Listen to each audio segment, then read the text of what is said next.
sobre os princípios que um cristão precisa adotar na hora de votar, né? Durante muito tempo, a igreja teve esse assunto, política, como algo totalmente fora da religião, né? Quando se fala em política, no passado principalmente, era uma coisa anti-espiritual. Então, um crente não podia falar de política.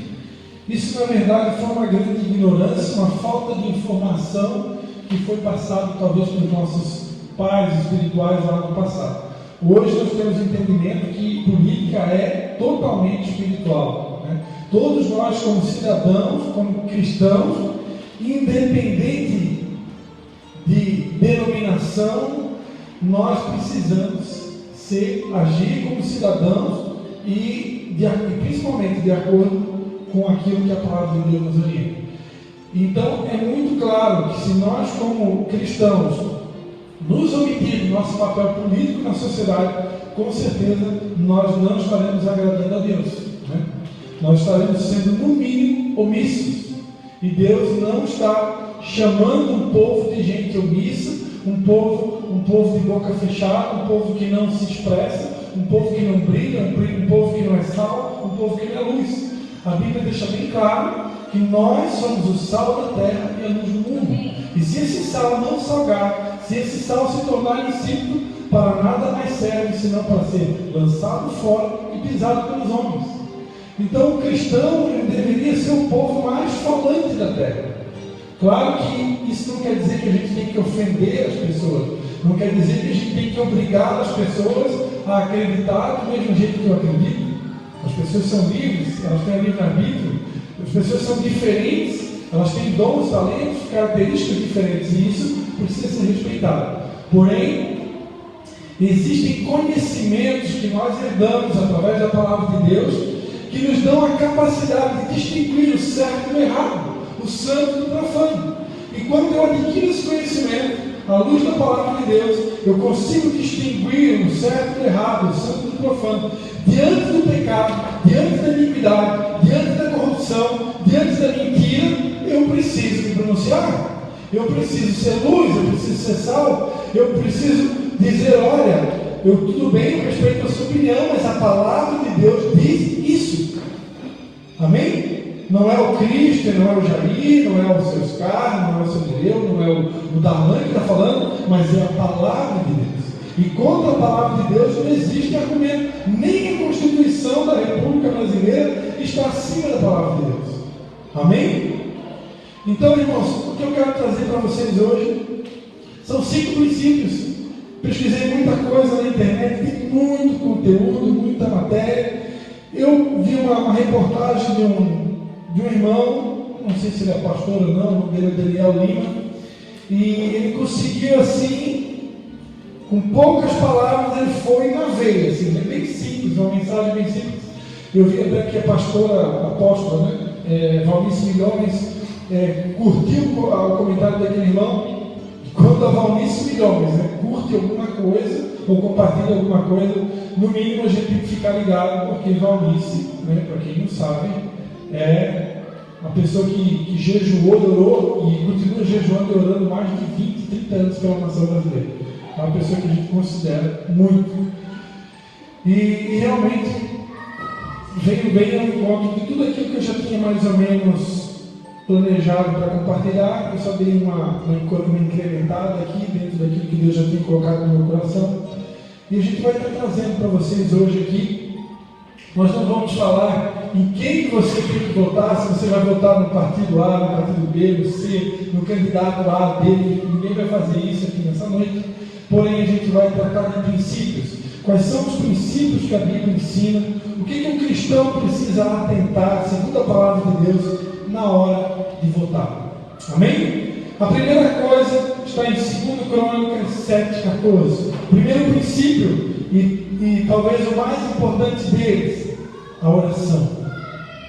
Primeiro princípio, antes de você votar, antes de você escolher o seu candidato ou a candidata, nós precisamos orar. O reino do Espírito é movido através da oração. Amém? Segundo o livro livro de Crônicas, capítulo número 7, versículo 14, lá no Antigo Testamento, o Senhor aparece de noite a Salomão, e a partir do versículo 13 ele diz: olha, quando eu cerrar os céus e não houver chuva, ou eu ordenar os gafanhotos que consumam a terra, ou enviar peste entre o meu povo, Deus está dizendo aqui: quando eu enviar maldição sobre a terra, quando eu remover a paz, quando eu tirar de vocês as bênçãos, quando vocês perceberem que as coisas estiverem ruins, que eu já não estou mais do lado de vocês, aí Deus diz assim: se o meu povo, segundo Crônicas 7,14, se o meu povo, que se chama pelo meu nome, se humilhar e orar e buscar a minha face e se converter dos seus maus caminhos, então eu os ouvirei dos céus e perdoarei os seus pecados e sararei a sua terra. Amém, irmãos? Então, quem tem poder para sarar uma terra não é nem o presidente da república, nem o senador, nem o deputado federal, nem estadual, nem governador, nem prefeito, nem vereador. Quem tem poder, o único que tem poder para sarar uma terra, para mudar uma nação, para mudar o retrato, a realidade de um país, se chama Deus. Amém? A Bíblia diz no livro de Daniel, capítulo 2, versículo 21, Ele é quem destitui reis e Ele é quem empossa reis. Deus está no controle de todas as coisas. Nem um fio de cabelo cai da nossa cabeça sem que Deus consinta. Então, irmãos, a Bíblia é clara. Eu preciso, como cristão, o meu papel é me arrepender. Como cristão, eu preciso pedir perdão como sacerdote. A Bíblia diz que nós somos sacerdócio real, povo adquirido. Qual era o papel do sacerdote no Antigo Testamento, irmãos? O sacerdote, ele ia entre Deus e entre o homem, ele representava Deus diante do homem, e o papel dele era levar os pecados da nação, era se arrepender pelos pecados do povo, para que Deus tivesse compaixão e misericórdia. Então, como sacerdotes dessa nação, nós precisamos pedir perdão a Deus pelos pecados dessa nação, pelas leis que estão sendo criadas contra a palavra de Deus, por tudo aquilo que já foi estabelecido, por tudo aquilo que já foi aprovado até no Congresso, que é contra a palavra de Deus. Nós precisamos pedir perdão a Deus, nós precisamos nos arrepender como Brasil, como cidadãos, como cristãos que permitimos a iniquidade. Muitas vezes o culpado de tudo isso tem sido nós, porque como igreja nós nos omitimos, nós nos calamos, nós permitimos que pessoas que muitas vezes nem conhecem a palavra de Deus, eles ditam as regras, eles é que criam as leis, e nós ficamos de boca fechada muitas vezes, aceitando e engolindo tudo. Eu tive uma experiência muito tremenda essa semana. O Danone Comitiu me convidou para participar de uma reunião do partido político. Não vou estar citando aqui partidos políticos, né? Mas pela primeira vez na vida eu nunca tinha ido, irmãos. E quando eu cheguei ali, aquelas pessoas me trataram super bem, quando ficaram sabendo que eu era pastor, então eles me trataram super bem. Ó, tem pastor aqui. Convidaram eu para fazer uma oração, convidaram eu para dar uma palavra para eles. Eu fiquei surpreso, né? Não esperava isso. Eu fui ali para ficar quietinho, só ouvir, né? Só escutar o que estava acontecendo. E eu fiquei interessado, e ali naquele momento o Espírito Santo começou a falar comigo. Como por muito tempo, a começar em mim, eu fui omisso. Eu nunca me envolvi, irmãos, com política. Eu nunca passei uma reunião, eu não vou, geralmente eu não vou numa carreata, eu nunca fui na Câmara de Vereadores assistir. E aí eu comecei a me entender de mim: Senhor, tem misericórdia, porque eu, como sal e luz da terra, tinha que estar lá no meio, no mínimo para orar por eles, no mínimo, mas não só para orar. Eu tenho a oportunidade de ser sal, de ser luz, de falar o que a palavra de Deus diz. E ali, quando eles me deram a oportunidade para falar uma palavra, o Espírito Santo me lembrou de João Batista. João Batista foi considerado por Jesus o maior de todos os profetas, porque ele teve a coragem de denunciar o pecado. Ele teve a coragem de denunciar a corrupção. Ele sabia que o rei Herodes, o rei daquela época, estava indo para a cama com outra mulher. E ele foi lá e denunciou o pecado do rei. E por causa disso mandaram cortar a cabeça dele. E no dia de uma festa, a esposa do rei pediu que ela fez o pedido: eu quero a cabeça de João Batista. Nós vamos festejar com a cabeça dele. O rei foi lá, a pedido da esposa, mandou cortar a cabeça de João Batista. E aí eu falei ali para aqueles políticos: quantos João Batistas nós temos hoje? Pessoas que têm coragem de perder a sua cabeça e dar a sua vida pela nação, por aquilo que é certo, né? Mas é mais fácil a gente ficar caladinho, é mais fácil a gente não se pronunciar, é mais fácil a gente não dar opinião, porque, irmãos, a gente vai incomodar pessoas. E quando a gente incomoda pessoas, você sabe o que pode acontecer, né? Aleluia! Precisamos nos arrepender, precisamos orar, pedir para que Deus nos guie, para que o Espírito Santo nos guie na escolha dos candidatos, para que o nosso voto seja orientado pelo Espírito Santo, para que o nosso voto esteja alinhado com a vontade de Deus. Amém? Em 1 Timóteo 2, de 1 a 3, em 1 Timóteo 2, de 1 a 3, a palavra de Deus diz que nós devemos orar.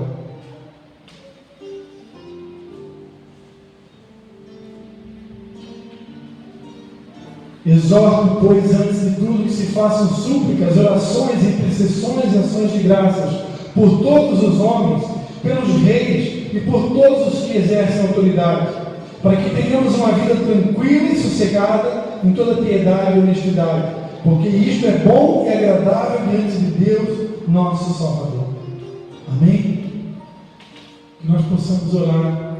Eu fiquei sabendo de igrejas que estão já há mais de meses em propósito de oração, onde os irmãos se reúnem na igreja todos os dias para orar, pedindo a Deus que tenha misericórdia da nação brasileira e que no dia, qual que é o dia das eleições? É 7 de outubro?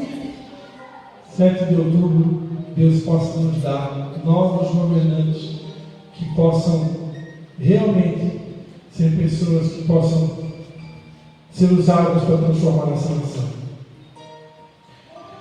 Segundo princípio, irmão, primeiro é o princípio: ore, ore e ore. Comece a orar pelo nosso Brasil. Comece a orar para que Deus revele a sua vontade para o nosso país. Quais são os candidatos que Ele, Deus, deseja, que Ele tem separado desde a fundação do mundo para esse tempo, para governar o nosso país, o nosso estado. Segundo princípio, Lucas 16, versículo 10. Lucas 16, versículo 10, a palavra de Deus diz assim: quem é fiel no mínimo, também é fiel no muito, e quem é injusto no mínimo, também é injusto no muito. Amém? Fiel no pouco, fiel no muito, infiel no pouco, infiel no muito.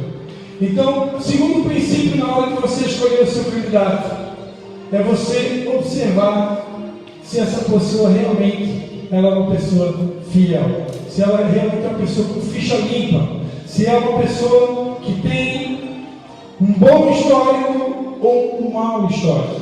Nós temos que investigar o histórico, a história do candidato ou da candidata, saber se essa pessoa já se envolveu com corrupção. Não importa o tamanho da corrupção. Perante a Bíblia, se você é fiel no pouco, você vai ser fiel no muito. Mas se você for infiel nas pequeninas coisas, você também será infiel nas grandes coisas. Então não importa o tamanho do roubo, se o cara roubou uma laranja ou se ele roubou milhões. Para Deus, roubo é roubo, corrupção é corrupção.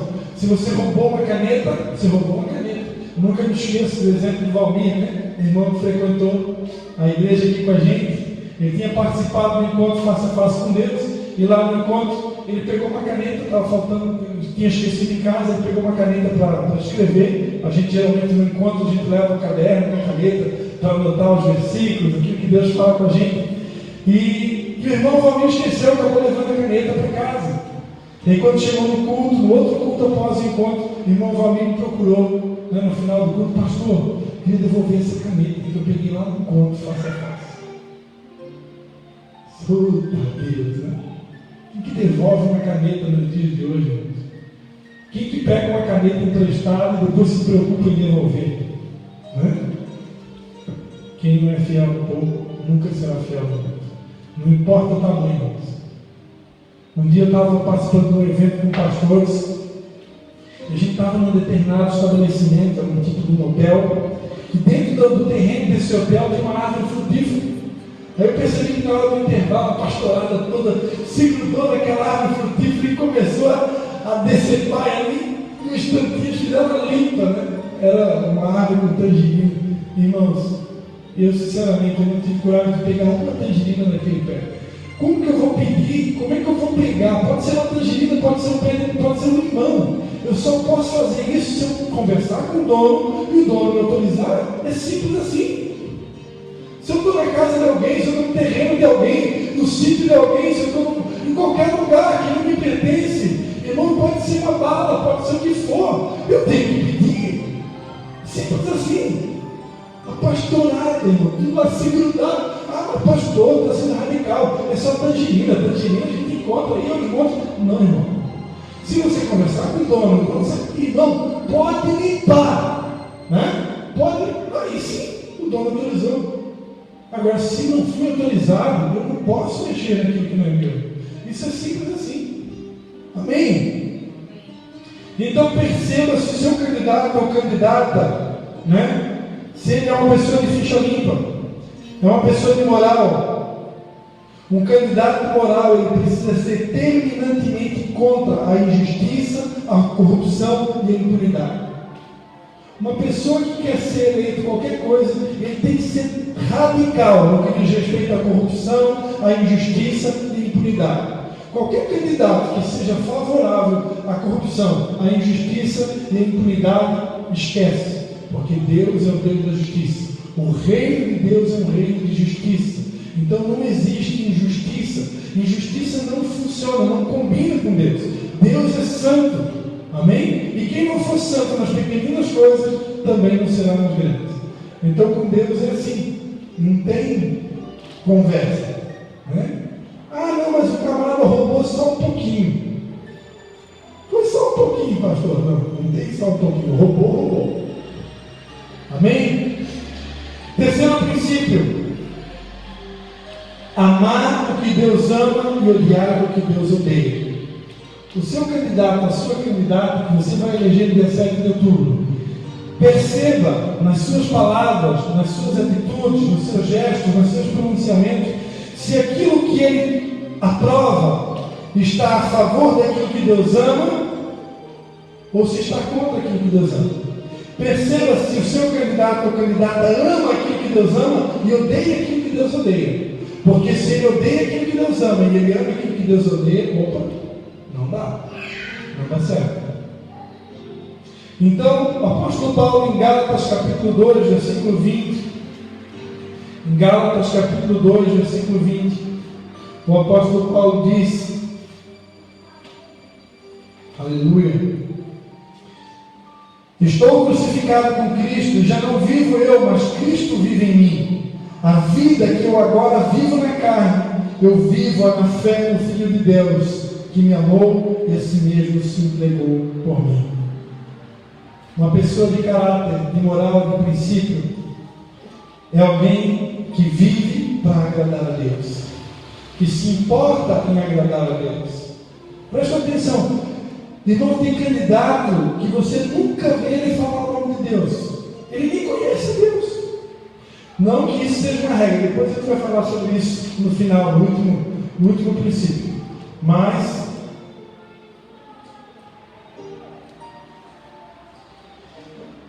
examine as propostas dos candidatos, os valores, se são valores cristãos ou não, se eles defendem o que Deus ama e se eles se posicionam pessoalmente, se as suas propostas estão de acordo com aquilo que é importante para Deus ou não. Por exemplo, o candidato ou a candidata que você vai eleger dia 7 de outubro são favoráveis à família ou não?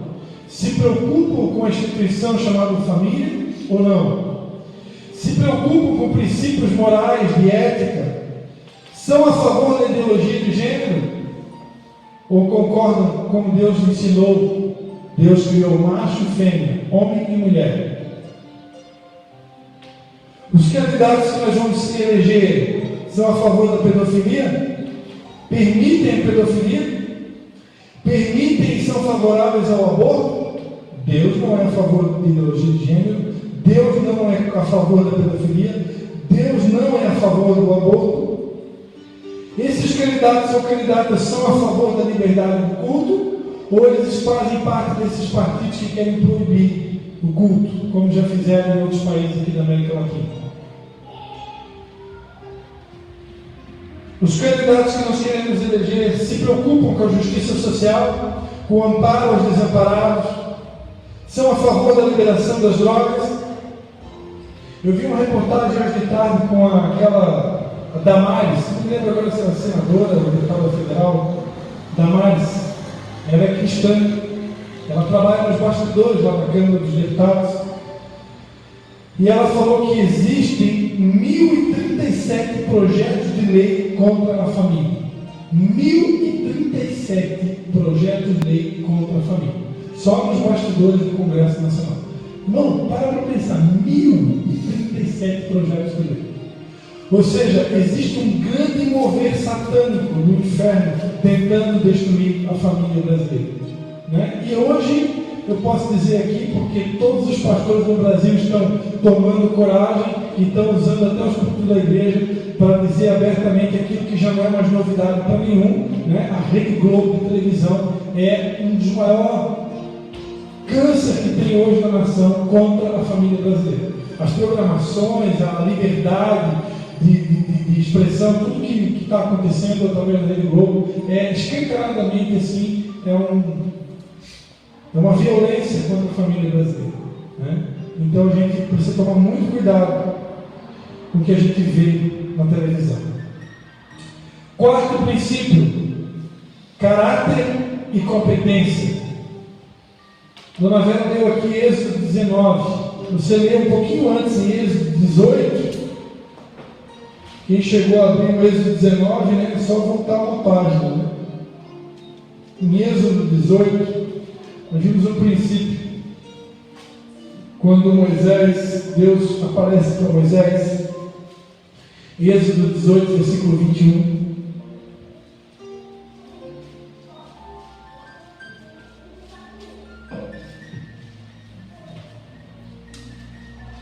Deus diz assim para Moisés. Moisés estava sobrecarregado, estava cansado, e Deus aparece para ele e diz assim: procura dentro do povo homens que sejam capazes. Ou seja, Deus não está falando para procurar gente despreparada, né? Capazes e tementes a Deus, homens de verdade, que aborreçam a avareza.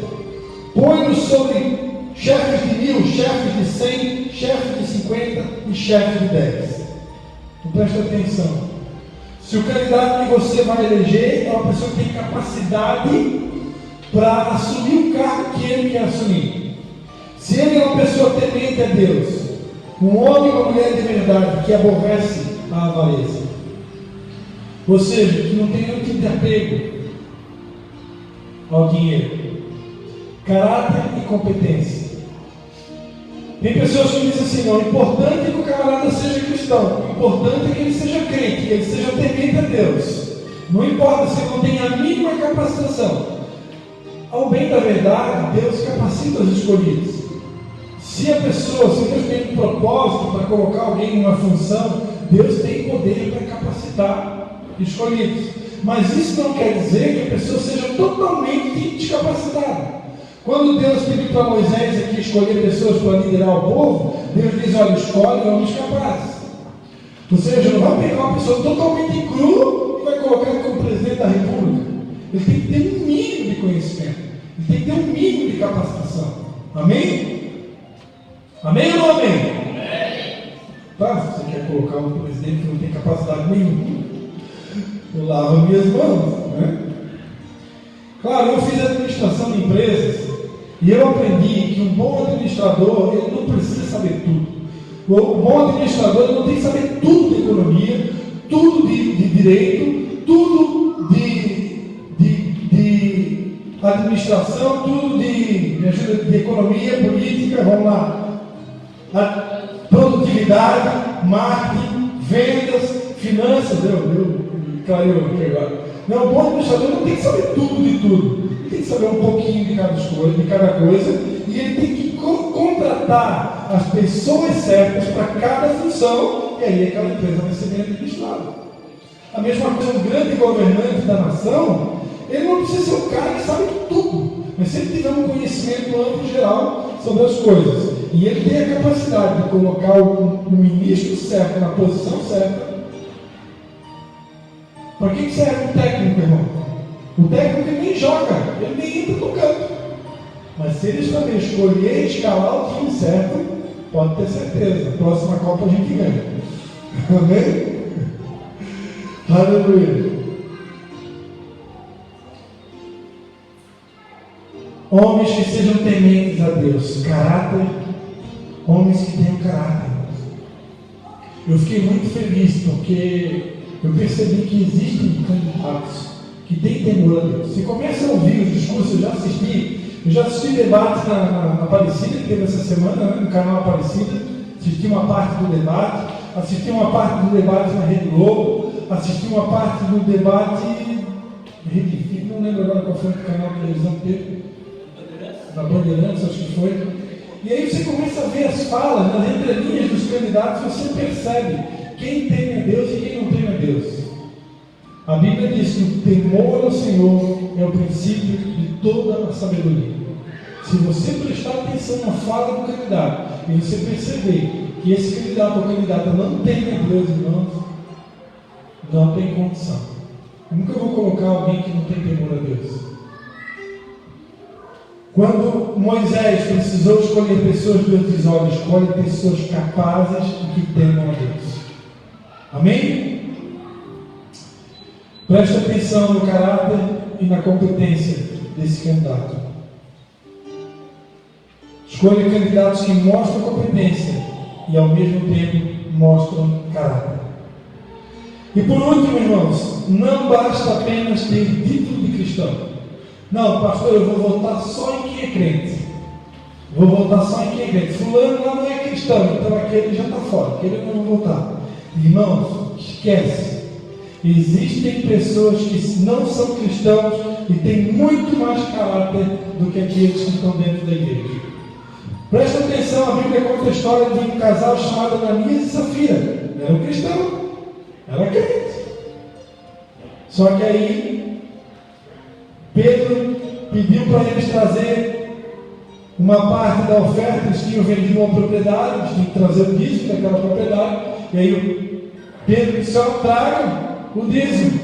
Aí Ananias e Safira chegaram dentro de Pedro e trouxeram só uma parte, bem abaixo daquilo que era o valor real. Na mesma hora o Espírito Santo revelou para Pedro que aquele dízimo era um dízimo mentiroso, não era um dízimo verdadeiro. E Pedro confrontou Ananias, ele caiu duro, morto. E aí logo em seguida chega Safira, cai dura e morre também. Então não adianta ser crente, não adianta vir na igreja, eu tenho que ter caráter, não basta ter título de cristão. Então não adianta colocar pessoas que se dizem cristãos, mas não têm temor de Deus. Procure pessoas que têm caráter e competência, independente se é cristão ou não, porque tem pessoas muito mais preparadas e de caráter que não são cristãos, infelizmente. Espero que um dia essa realidade mude e que a gente tenha um exército de 100% de cristãos governando essa nação. Vai acontecer, né? No milênio, quando Jesus vir e nós vamos reinar com ele 1000 anos aqui na terra, aí só vai ter crente governando, não vai ter exceção. Amém?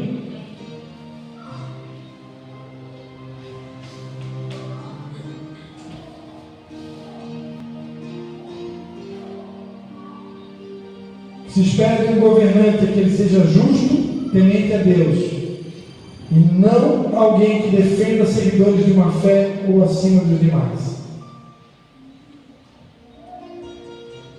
Não cai nessa aí de algum candidato que é evangélico: eu vou defender o direito dos evangélicos. Não, irmãos, a pessoa que vai governar não vai governar para os evangélicos. Ele tem que governar para o ateu, ele tem que governar para o católico, ele tem que governar para o evangélico, ele tem que governar para o budista, ele tem que governar para os homossexuais, ele tem que governar sobre todos. Então, não tem esse negócio de querer privilegiar uma classe. Não é isso que Deus também ensina, né? Com Deus não existe ninguém que mais do que ninguém. Deus, todos são iguais. Então, o governante tem que governar igual para todos. Não existe preferências, nem por classe religiosa, nem por ninguém. Nem pelos empresários, ou por aqueles que são considerados pobres. Ele tem que procurar uma igualdade social, que é assim, essa é a base do trono de Deus. É uma base de justiça e equidade. Isso está lá em Salmos. O que é equidade? Equidade é justiça igual para todos. A base do reino de Deus é uma base de justiça e de equidade. Então, um bom governante tem que governar com justiça e equidade, ou seja, direitos iguais para todos. Nem meio mais para a mulher, nem mais para o homem, nem mais para o adolescente, nem mais para a criança, nem mais para o preto, nem branco, nem rico, todos iguais. Esse é o reino de Deus. Amém? Eu quero pedir para o irmão Jair, ele vai colocar um vídeo de 10 minutos, a gente vai encerrar com esse vídeo do pastor Pirajano Júnior, lá da Igreja Batista. Enquanto o Jair vai procurando o vídeo ali, irmãos, eu recebi essa semana uma mensagem no Messenger e me chamou a atenção o pronunciamento do Papa Francisco. A Igreja Católica também está ligada nas eleições. E olha só o pronunciamento da Arquidiocese de Florianópolis, aqui da Igreja Católica, aqui da nossa região da Grande Florianópolis. Corta ali, Jair, o fundo musical. Antes das eleições, tenha interesse pela política. Escolha candidatos que tenham boa índole. Conheça o estatuto do partido do seu candidato. Está sendo distribuído na Igreja Católica. Procure conhecer a história e o programa de governo dos seus candidatos. Antes das eleições. Durante as eleições, vote com consciência, pensando no bem de todos. Não vote só por obrigação, mas para exercer a cidadania. Apoie um bom candidato. Em quem que você deve votar? Candidatos que apresentem uma sincera adesão aos valores cristãos. Candidatos que têm consciência política e reconhecida capacidade de liderança. Defende a vida, desde a concepção até o fim natural e a dignidade humana. Defende a família, segundo o plano de Deus. Possui histórico de comprometimento com as causas dos necessitados. Apresenta coerência entre palavras e atitudes. Manifesta um comportamento público que inspira confiança e credibilidade. Agora, segundo o Papa Francisco, quem que você não pode votar? Quem é reconhecidamente desonesto e não inspira confiança. Promete fazer aquilo que não é de sua competência. Tenta comprar o seu voto e coloca o lucro e a economia acima de tudo. Faz da política uma profissão, mantendo-se no poder há muito tempo. Apresenta atitudes agressivas, tanto física como moralmente. Muda frequentemente de partido, sempre conforme suas conveniências. É arrogante, demagogo, apresenta-se bem, mas não tem propostas efetivas. Atenta contra a vida dos pobres e a sua dignidade. Segundo o Papa Francisco, é necessário que os leigos católicos não permaneçam indiferentes nos seus templos, nem sequer esperem as diretrizes e as recomendações eclesiásticas para lutar a favor da justiça, das formas da vida mais humanas para todos. Irmão, quando eu li isso aqui, eu fiquei de cara, né? Que a igreja como um todo, igreja católica, evangélica, cristãos, estão se acordando para a política. Esse discurso, irmão, do pastor Pirajano Júnior. Pastor Pirajano Júnior é pastor da primeira igreja batista de Curitiba. E ele também é presidente da Igreja Batista Nacional do Brasil. E esse discurso foi feito no ano de 2010. De lá para cá, irmãos, muita coisa já aconteceu. Só que esse discurso é totalmente atual, né? Ele é totalmente atual e a gente vai estar acompanhando. Alguns até já tiveram a oportunidade de ver isso no WhatsApp. Eu não me lembro se a gente já passou esse vídeo aqui na igreja há anos atrás, Mas, irmãos, preste atenção, que é uma palavra muito oportuna, amém?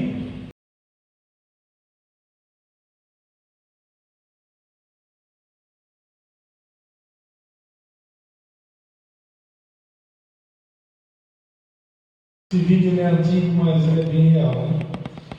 E ele é bem esclarecedor. Eu não me lembrava que esse vídeo citava, né, o nome de algum partido político, mas infelizmente, se ele falou é verdade, né? A gente tem acompanhado nos últimos anos aí, de todas as formas, o governo tem tentado estabelecer, por exemplo, a ideologia de gênero, que a igreja tem se posicionado contra. Amém? Minha esposa deu um recadinho aqui, o pastor se equivocou aqui nas palavras, né? Falei do dízimo de Ananias e Safira, na verdade não foi dízimo, né? Naquela época da igreja primitiva, eles repartiam as propriedades para distribuir entre os irmãos. E Ananias ele teve uma parte, né? Ele não deu tudo o que deveria ter dado. Foi isso que aconteceu. Ela me corrigiu aqui, então está sendo filmado, filma correto, né? Amém? Todos vocês têm liberdade, né? De me corrigir. Se o pastor algum dia falar alguma coisa aqui, a gente é humano, pode errar, né? Você vê que está fora, o pastor deu uma cochilada, chama o pastor no final do culto e pode chamar a atenção, a gente está em obras, amém, irmãos? Glórias a Deus. Vamos orar pela nossa nação. Vou deixar essa mensagem para você na parte de hoje. Que Deus nos oriente, que Deus revele, que Deus nos mostre os candidatos e as candidatas que nós devemos votar. Que o Brasil possa ser diferente a partir do dia 7 de outubro. Amém? Glórias a Deus.